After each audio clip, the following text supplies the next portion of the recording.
I'm Dr. Jordin Wiggins, and this is the Pleasure Principles podcast.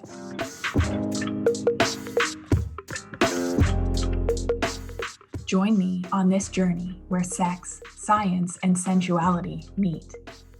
Let's change the conversation around sex and pleasure together.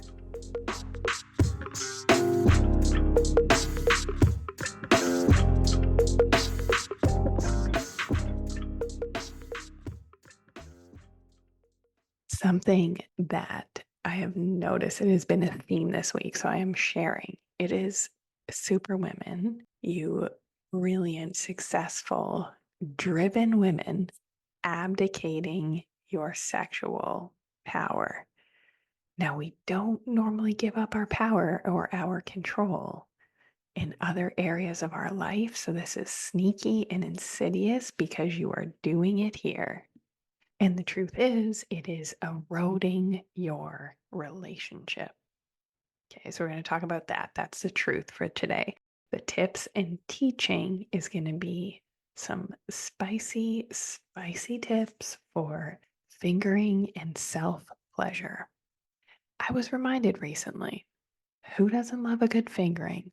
Something in long-term relationships that couples tend to skip. We do it a lot in the beginning. And when it's done right, you doing it to yourself, someone doing it to you, like fingers can do a lot. It can lead to some really, really great and different orgasms. So I decided I was feeling a little spicy. I thought we should do a spicy summer series where you are going to get elevated sex education that you wish you had, designed specifically for the superwoman brain. So I've been doing this for a long time now, and I know you. You all are like me. Your brains work like me. You're driven like me. You're overgiving. You're people pleasing. You've been studying, listening, taking courses, reading Cosmo since you were young. And we can be good at sex, and that's in quotations, because of it. So maybe we can have several clitoral orgasms. We know how to give a decent blowjob, but what we have not done, so we can do the checkbox sex very well, which is the same things in the same order, orgasming the same way. But what we don't know how to do is have the deep, full body orgasms, the see God sex sounds coming out of you from your core. And do you know what happens to a man when he witnesses something like that? Maybe he's scared for like a split second the first time that it happens. Also, when like the crystals fall out of my bra, but it's okay. It's all good here. So when a man has witnessed you in that state, in an altered state, if you have been on my email list, I've talked about being fucked open to God. I've talked about Le Petit more. If you are not on my email list, you need to get on my email list. We will put the link for how to do that in the show notes. So we are proficient at sex, most superwomen, and we struggle at intimacy, or the intimacy fades because we abdicate our sexual power. That's what I'm going to talk about today. You're going to get some spicy tips on self-pleasure and fingering. So I've been hearing a lot lately this week. I just want to get it over with. I have so much on my plate. I'm so overwhelmed. I don't want to think about it. I just want him, my man, my husband, to take over.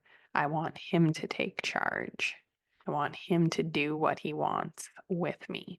Now, hear this. So, there is an ambivalence with this. This is mixed energetically. It's a mix of like exhaustion, being passive, kind of giving up, and giving the responsibility, putting the responsibility squarely on your partner's shoulders. And that doesn't feel good. So, energetically, this is not fully yin receiving, and we're definitely not like yang giving. We're in sort of a messy middle. This is where 90% of you end up in your relationships. And this energetic, messy middle is what fucks it up and it leaves us unfulfilled. So here is a truth for you.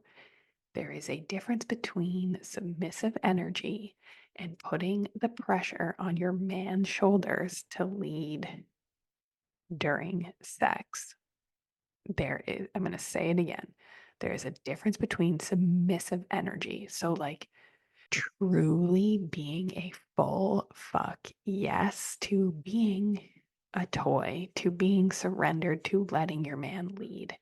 And if you were a superwoman, I know that you have not, like, you haven't done the work to truly desire that or even know how to do it because loss of control triggers our fear, our childhood wounding, our trauma.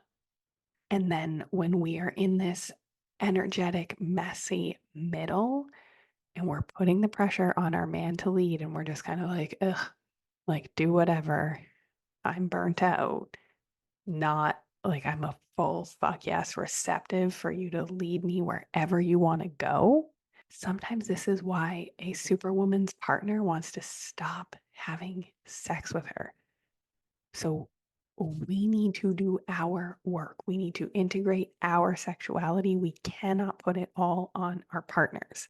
This involves plugging the holes in our pleasure tank, healing feminine burnout, so that we have space for desire. We want to be desired. It feels amazing to be desired and pursued. And our man wants us to want him too. Desire is a bridge we need to cross. And it is a two-way street. So when we are constantly leaving it up to our men, it doesn't feel good for them. And we're draining their energy because our tanks are empty. So we have to own our side of the street and where we've given up our power and our control and passively been like, well, you handle it. I don't know what I want. I don't know what I like. And so our men either stop wanting to have sex with us or they want more because what they're getting is like candy. It's this quick little high, but it leaves them wanting more because you're not you're not truly showing up. It's not truly satiating intimacy.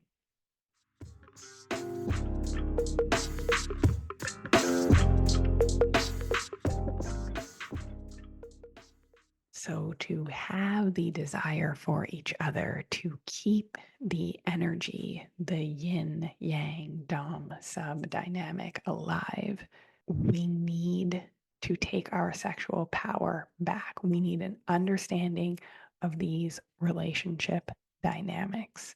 And this is why we meet people and it's great in the beginning. The sex was good in the beginning. Or maybe your dynamic has been messy middle the whole time because sometimes superwomen pick people based on the boxes that they check, and it is like a conscious choice that he is going to be my partner. And I don't know if you've seen that meme where it's like the man at the beginning is the peacock and then he turns into this like little rat. Like, yes, some of that is on him, but a part of it is also on us and the energy imbalances. So I've also been hearing like, I have so much more drive, ambition. My husband just can't keep up. If we're the higher drive partner, sometimes we could also be seeking an emotional connection, depth, containment where we are not getting it elsewhere. To solve this, we are looking to balance the energy. And sometimes we're looking to balance it with sex. Sometimes we're looking to balance it with sex outside of our relationship because we're not getting it in our relationship. And I talk about the energy dynamics a little bit more in episode 140 of the Pleasure Principles podcast, the cost of being in a relationship with a superwoman. So, this is something that we need to acknowledge and own our contribution or lack of contribution. And restoring those dynamics is helping heal so much personally and in relationally for the women that I work with, because a lot of us like are so dominant everywhere else. We want to be submissive, and we want to be submissive in bed. She's an alpha, but not around your boy. She be quiet around your boy. Jack Harlow. Thank you for that one. It's like kind of my dream. Be an alpha and also be with a man that can lead me and I can surrender to. When you are already in relationship, or if you are looking for a relationship, you need to learn how to be in one energetic state or the other, because we are dominant, but sometimes we are shitty doms because we don't truly want to be leading. We want to be led. We want to be led by our men and we want to be led sexually. But that requires us being able to surrender, let go, open, let him lead, trust, forgive, all of these things that I teach in the mentorship. Literally all of it. We are healing relationships. I think I've saved like 3 divorces, 3 high-profile, high conflict divorces already this year, and it's July. If I am speaking to you, I want you to apply for the Feminine Mentorship Summer Sale. When I'm recording this, we have 3 spots left. You get to start private coaching with me right away. And I know what you're saying, that you have so much going on, the thought of handling one more thing. But what I want to ask you is, what is it going to cost you to continue to live like this, to continue to feel empty? What is it going to do to your health? What is it going to do to your marriage? What is your plan if you don't do something like this? Because the one-off fixes are not going to work. Oh, well, I'm just going to hire a chef or a nutritionist because if I eat better, then I'll feel better. I'll have more energy. I'll feel sexier. Guess what? That is one hole in your pleasure tank, and we need to look at the whole damn thing. What would it feel like to be in a community of women just like you? Some single, some in partnership, some wanting divorce. We're at all stages, but it is women exactly like you with the internal feelings like you, where it's looking good from the outside and not many people get it. There's almost a shame in saying that you want more because you have so much, and a shame in needing to admit that you have exhausted all of the options cognitively. You have done all of the things: podcasts, courses, reading books, and therapy, and nothing has fixed it. We can't complain to our friends because they don't get it. A lot of them aren't in the same position as us. Some of us don't even really have friendships because we have been working so much and supporting so many underfunctioners that our social lives have gone to the wayside. And the friends that we have in business, they're wearing their masks too. We play this game with my private clients. How's her pussy? So we're looking at people, and even though the mask is there, when you learn how to read the energy, we know you are underfucked, you are unfulfilled, and you are smiling for social. You can tell in the way you move, you can tell in the way you interact. You don't have a juicy pussy. You are not fulfilled. Your pussy and your heart desires more. And you know what? I've been there. Every single one of my clients has been there. So, what I would like you to do, if this is you, you're going to get 2 in-person retreats. I don't know if you've seen what I have going on for our fall retreat in Scottsdale. It's going to be insane. I've rented a goddess compound that an NBA player has just lived in. We're going to have a celebrity chef. We're going to, like, I cannot even tell you. I've got so much good going on. Check out my Instagram. Also, just apply. Let's chat. Let's make sure that this is a fit for both of us. Never done this before. Don't know if I'm going to do it again. You get to start private coaching with me now, and you are joining the mentorship for 2025. And trust me, you do not want it to be 2025. And you have, like, you think about it, it was just January and now it's July, and it's going to be January again, and you're going to be no further ahead, or you're going to feel emptier and worse than ever. So, what do we do? What do we do? Energy is off in our relationship. We are in an energetic, messy middle. We are most likely experiencing feminine burnout. We are yin deficient. We are not soft. We are not receptive from our men. Therefore, we are pushing our men away, and they are yang deficient. They are not leading. So it just crumbles. It falls apart. So we need to fill our pleasure tanks first. We need to balance our energy first. And aside from taking advantage of the $10,000 in bonuses for the summer sale, like literally, you do not want to sleep on this.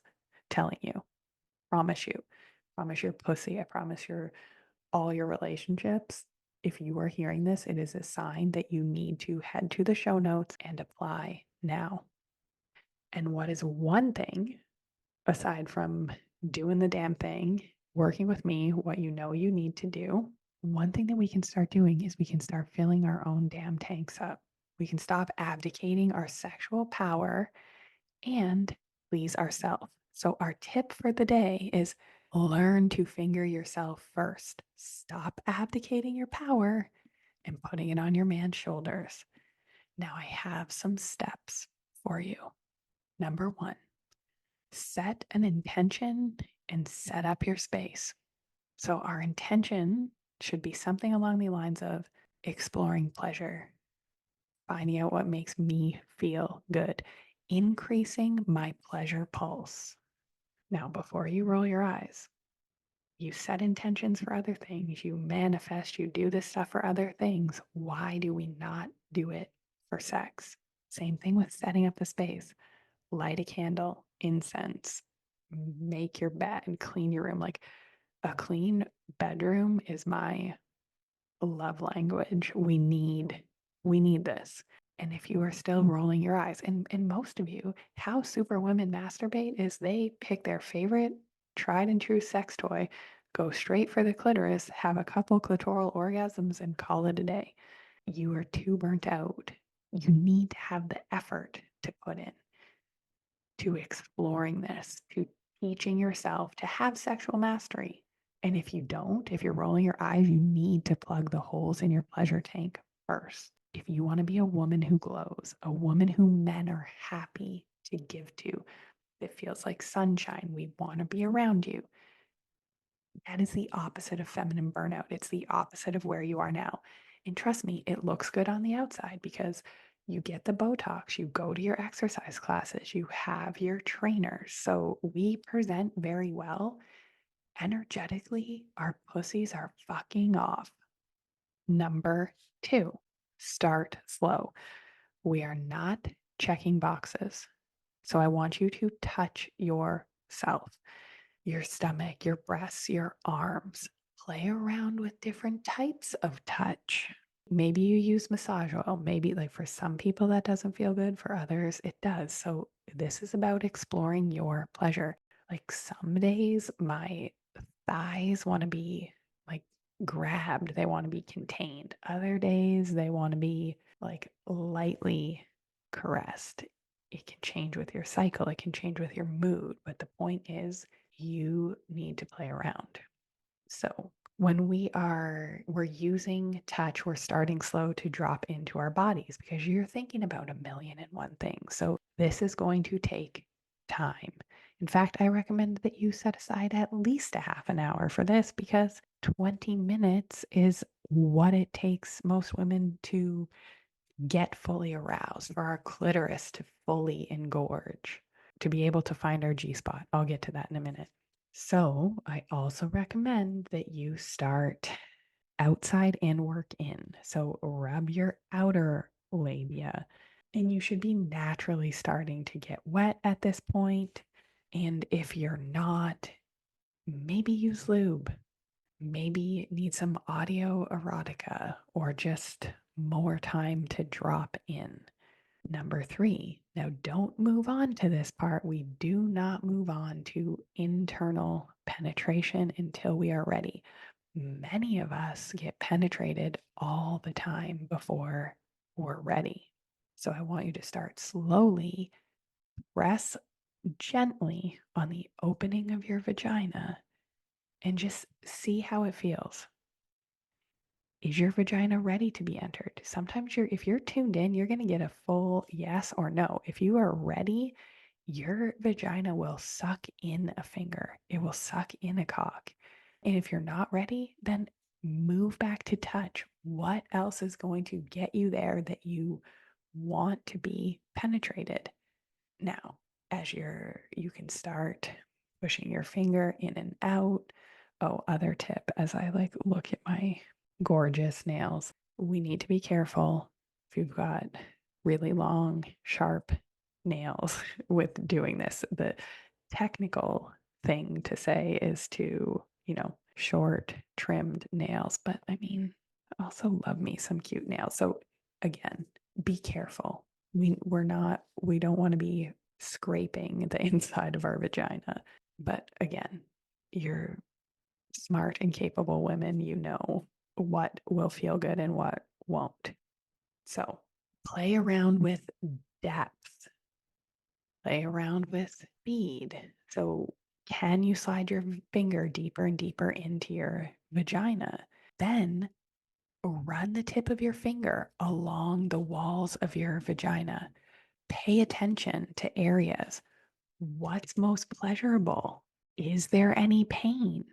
I have a lot of pelvic floor tension. I hold tension in my jaw and my pelvic floor, which I should do an episode on that and about anal in our spicy series. But sometimes if you can just press on the tension, it will release. And I want you to know there is no right way to finger yourself. What you will find pleasurable is different, and it's different than what other people will enjoy. It's different based on the time in your cycle, how much stress you have going on.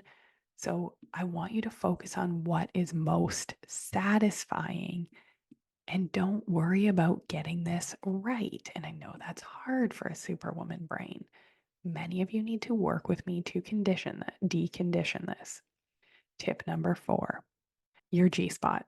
Now, after you are fully aroused, do not try and find your G-spot right away because it will be harder. We need full engorgement. Okay, so just like penises get hard and erect, so do vulvas and our clitoral structure and our vaginal walls. So you'll notice that pressing up against certain parts feels really good.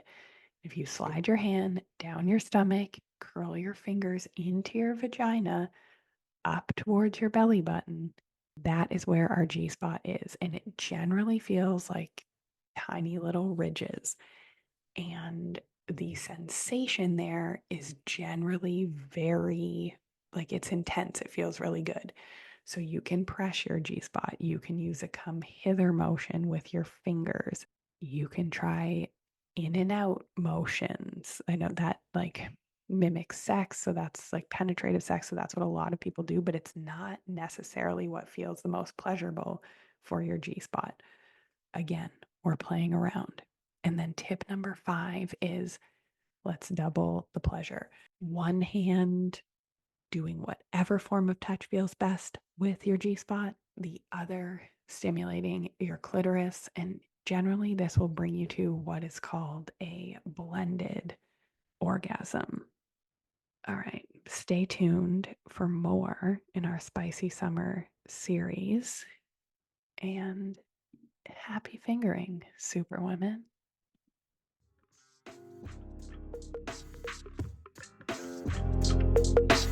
Have a great week, everybody.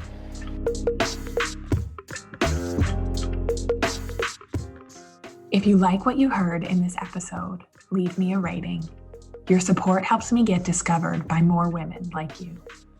Together, we can change the conversation around women's sexual health and pleasure for you, your partners, and generations to come.